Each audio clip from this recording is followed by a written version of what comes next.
Hello everyone, welcome back to my channel. তোমরা সবাই কেমন আছো? আশা করি তোমরা সবাই খুব ভালো আছো। তো আমরা ভালো আছি। আমার আজকের ব্লগ অনেক দেরি করে শুরু করলাম। এখন বাজে দুপুর 1:30। এইমাত্রই স্নান টান করলাম, এসেছিলাম সোনুকে ঘুম পাড়াবো এই ঘরে। আর এখনই নাকি ঘর ভাঙতে এলো, মানে টিন সব খুলবে। তো এটাই এসে একটা দাদু বলে গেল আমাদেরকে। আমরা এখন যাব ওখানে। সোনু আর মা চলে গেছে, আমিও যাব। দেখো এসেছিলাম সেই হচ্ছে শনিবারের দিন, ভেবেছিলাম 2-1 দিন থাকবো তারপরে চলে যাব, কিন্তু এই দেখো কতদিন হলো আছি। আসলে এত কাজকর্ম কি আর বলবো। সেই হচ্ছে রবিবার থেকে শুরু হয়েছে ঘরের সব জিনিসপত্র বের করা। আজকে বৃহস্পতিবার, আজকে শেষ হলো। মানে ওই ঘরটা পুরোটাই ফাঁকা হয়ে গেছে, মানে সমস্ত জিনিস দোকানে, আর কিছু জিনিস এখানেও আনা হয়েছে। এই ঘরটাও গোছানো হয়ে গেছে। এখানে একটা বিছানা করা হয়, আর ওই যে নিচে একটা করা হয়, যদি আমরা আসি ওখানে ঘুমাবো। আর এই ঘরে এমন হয়েছে আলনা বা শোকেস কোনো কিছু ঢোকানো যায় না, যেহেতু সিঁড়িটা গোল, এই কারণেই কম জায়গার মধ্যে, কিন্তু রুমটা বড়। আর ওই এর জন্য দেখো ওখানে আলনা, আর যত মানে দরকারি জামা কাপড় সবসময় আর কি, সেগুলো চেয়ারে ভাঁজ করে রেখেছি। আর বাদ বাকি সব কিছু আলমারিতে শোকেসে এখানে আছে। তো চলো এখন যাই নিচে, এখন টিন সব খোলা হবে। চলো দেখে থাকো আমাদের আজকের ব্লগ। বাড়িতে এসে দেখি যে টিন যে খুলছে সেগুলো দেখাই যাচ্ছে না, কারণ আমাদের পুরো বাড়িতেই তো ঢাকা। আর এই কারণে ঘরের উপরটা দেখা যাচ্ছিল না, ওই একটু কোণা দিয়ে এই কাকুটাকে দেখা যাচ্ছিল, তো সেটাই তোমাদেরকে দেখালাম। তো এরপরে চলে আসি আবার ওই রুমে, এসে সমস্ত জামাকাপড় ভাঁজ টাজ করে রেখে দিই চেয়ারে সুন্দর করে। তারপর সোনুকে আমি ঘুম পাড়িয়ে দিই।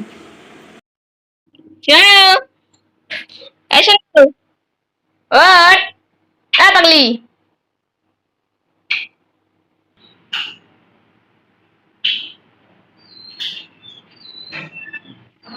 চলো ভাত খাবা, আসো।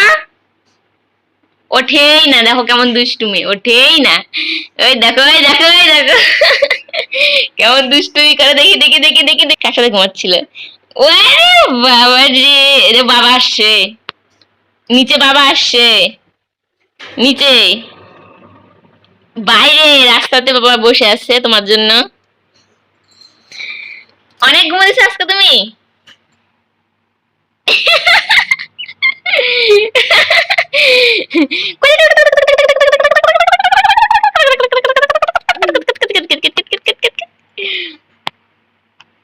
যেই সোনুকে বলেছি সোনু দাদুর ঘর ভাঙা হয়ে গেছে আর নতুন ঘরও হয়ে গেছে, ব্যাস তখনই মেয়ের ঘুম ভেঙে গেছে।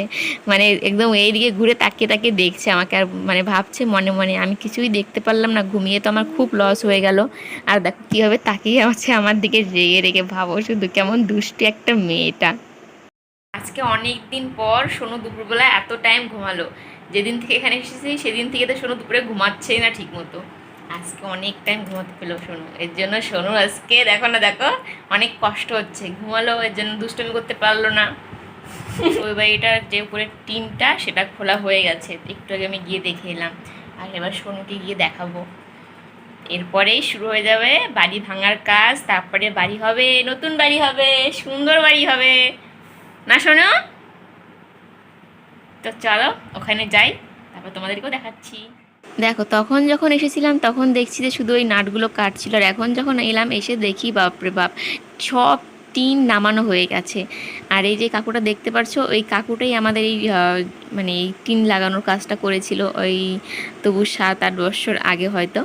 আর আজকে আবার এই যে কাকুটাই খুলছে।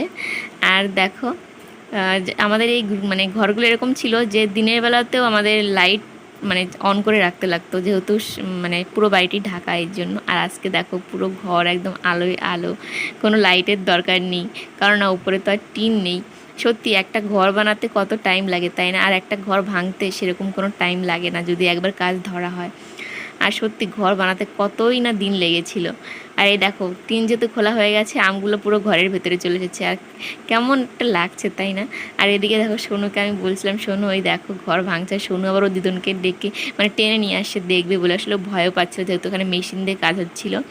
তো এরপরে আমি একদম রাত্রে ঘরের ভেতরে গিয়ে দেখি ঘরটার কি অবস্থা। এই ঘরটা আগে কত পরিষ্কার পরিচ্ছন্ন করে রাখতাম আমি, মানে বিয়ের আগে বিয়ের পরে, মানে কি বলবো, সত্যি মানে স্মৃতি কিন্তু সব ঘরের মধ্যেই থাকে কিছু কিছু।